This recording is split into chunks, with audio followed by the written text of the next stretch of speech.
Ignazio ദെ ലയോളോ അബലദോ റുഥെ എന്ന് പറഞ്ഞാൽ നിങ്ങൾക്ക് അങ്ങോട്ട് മനസ്സിലാവാൻ ബുദ്ധിമുട്ടുണ്ടായിരിക്കും. പക്ഷേ നാഷോ എന്ന് പറഞ്ഞാൽ നിങ്ങൾ മനസ്സിലാക്കിയിരിക്കും.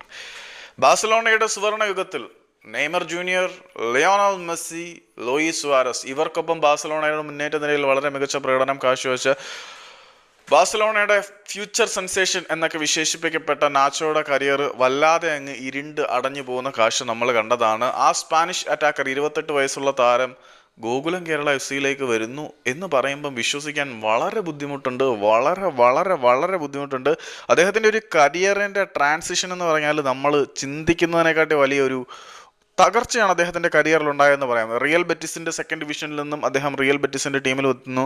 പിന്നെ ബാഴ്സലോണയുടെ ടീമിലേക്ക് വരുന്നു. ബാഴ്സലോണയുടെ സെക്കൻഡ് ഡിവിഷൻ മത്സരങ്ങൾക്ക് വേണ്ടി കളിച്ച അദ്ദേഹം ഇടയ്ക്ക് ബാഴ്സലോണയ്ക്ക് വേണ്ടി കളിക്കുന്നു. പിന്നെ ഡീപ്പോർട്ടിവോ ലി കൊറോണ തുടങ്ങി സെക്കൻഡ് ഡിവിഷനിലേക്ക് പോയ താരം ടെലവേറയ്ക്ക് വേണ്ടിയിട്ടാണ് കഴിഞ്ഞ കുറേ കാലമായിട്ട് കളിച്ചുകൊണ്ടിരിക്കുന്നത്. ആ താരം